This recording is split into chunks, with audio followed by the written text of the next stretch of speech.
Hello, my name is Natalie Gordon, and I'm a school trust specialist with the State Board of Education. We've put together this training to help charter directors understand their responsibilities with their charter school trust land councils. The director has many responsibilities. The director is the chief executive officer and instructional leader of the school and is responsible for providing clear expectations.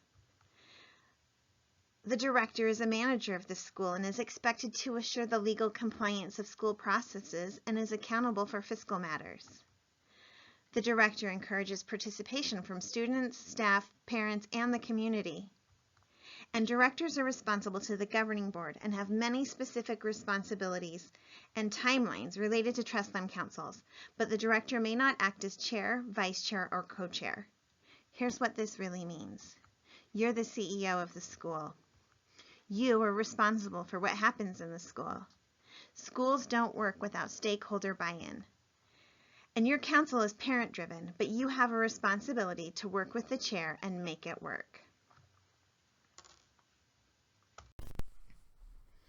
This chart shows the annual statewide distribution of the School Land Trust Program funds in millions of dollars from the beginning of the program in the 2000-2001 school year, where $4.9 million was distributed. In the 2019-2020 school year, we have distributed $82.66 million to schools across Utah. This amount is almost 2% of the WPU and is some of the only discretionary funding school communities receive. How can we protect this unique funding source? By following the rules and doing it right. Directors have many roles stated in state code. The directors are responsible to partner with the council and the governing board to ensure that adequate on- and off-campus internet filtering is installed and consistently configured to prevent viewing of harmful content by students and school personnel.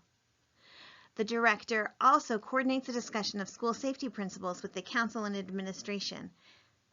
The director also must enter the names of the council members on the schoollandtrust.org website on or before October 20th.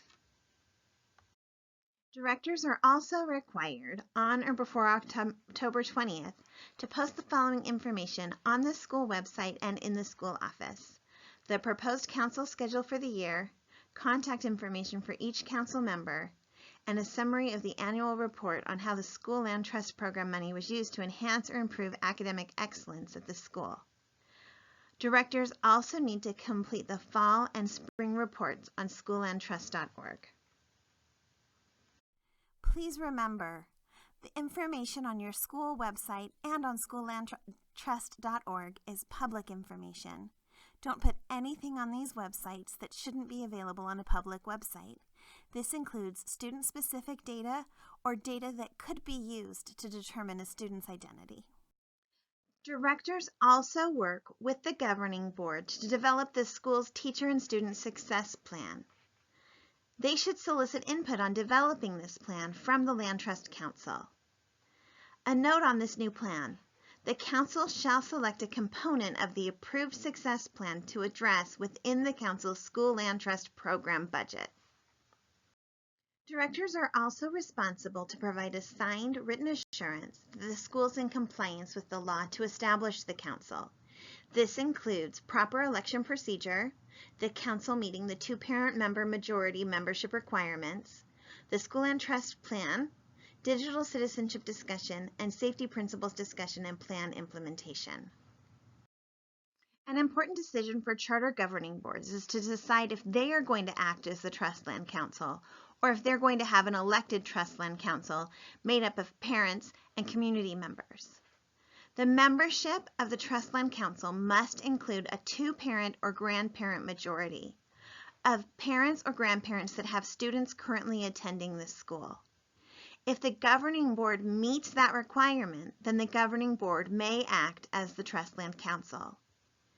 If the governing board can't or chooses not to act as the Trust Land Council, they will oversee elections as needed. Some best practices regarding training of your council include attending any trainings provided by the School Children's Trust section, encouraging your chair and other council members to attend the trainings as well, and utilizing the training information on schoolandtrust.org and sharing it with your council. Governing boards are required to be trained annually on the School and Trust program and should be sharing that information with the council.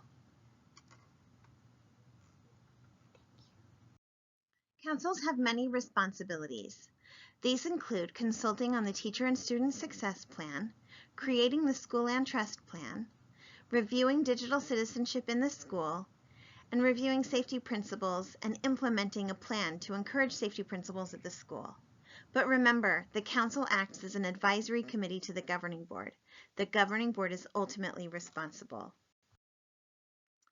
After your School and Trust plan has been approved by your council, your governing board must approve it. The School and Trust plan will then come to the governing board first for their approval and must be entered on schoolandtrust.org and approved by the governing board before April 1st. Authorizers will then read and approve the plans or return them to the governing board for amendment and resubmission before May 15th. And then the Utah State Board of Education School Children's Trust section will review the plan for compliance with law and rule. Remember, the April 1st deadline is not negotiable. Your plan must be on schoolandtrust.org and approved by your governing board before April 1st. When you're preparing your plan in the spring, please remember that expenditures should be used for data-driven and evidence-based practices and services. A council may spend no more than $7,000 on civic and character education or digital citizenship training. And if behavioral interventions are included, they must be part of a measurable academic goal. The governing board has the responsibility to make sure that the money is being spent to meet critical academic needs and that it directly impacts the instruction of students and improves academic excellence. Amendments are sometimes required if you have extra funds or if you're not going to be able to implement your plan as approved. Amendments must be approved by the governing board after they're approved by the council and reviewed by the State Board of Education School Children's Trust section before funds can be expended. Please make sure that the council has discussed and approved the amendment. And an important question is to always ask, would this expenditure be allowed in a plan? Does it help us meet our academic goals? Final reports are due October 20th for the prior year. Please make sure the plan was implemented as approved and that expenditures match the plan. Some website rules for trust land councils are that council member names and contact information should be constantly updated on the school website, as should the meeting schedule for the year. The teacher and student success plan should be on the website, along with a report to parents on how funds were used in the prior year and what was achieved. Rules of order and procedure or bylaws for the council should be included on your website, as well as dollar amounts received each year and opportunities for parents to serve on the council and how they can directly influence the expenditure of funds. If your governing board is acting as your trust lands council, only the success plan and the report to parents on how funds were used are required. All the other items will be met through the Open and Public Meetings Act that the governing board is complying with. 1 week prior to the meeting, if you're not using your governing board, you need to put a notice of your meeting with time, place, and date of meeting, with the meeting agenda and the draft minutes from the previous meeting. Councils must retain approved minutes for 3 years, but only the current year minutes are required to be on the school website. Minutes are reviewed to verify that things are properly discussed, posted on the agenda, voted on, and reported as noted in the minutes. All votes should be documented in the minutes. Any budget discussion should be in the minutes. Any amendments should be in the minutes. And the attendees, absences, and who votes and how they vote should also be in the minutes. Some best practices include the data discussion that is required to be performed by the council before planning begins. Please review more than just the end-of-year assessments and make sure that it's parent-friendly. In your upcoming plan, it's your job to be as brief as possible while providing all necessary information. The goal can be one statement. The measurement should state what the assessment is and how we will know if it is reached. The action plan should list the expenditures, and it should show how those expenditures help meet the goal. Please answer the "if we receive more money" question thoughtfully. That may prevent you from having to amend your plan in the future. Often we are asked how to write a measurable, student-focused academic goal. If you begin with your required data review, measurable, student-centered academic goals write themselves. This school was reviewing their end-of-year mathematics assessment data and realized that they would like to have additional growth on that assessment. That's how they create their goal. Their measurement of the goal is to review the same data that they were reviewing before to see if growth was made. The action plan lists what they will do to meet the goal, and the expenditures show what they'll need to purchase. If you begin with a list of items you want to purchase, it's difficult to write a measurable academic goal. Please remember your data discussion is required to identify your critical academic needs, and your goals should stem from that data discussion.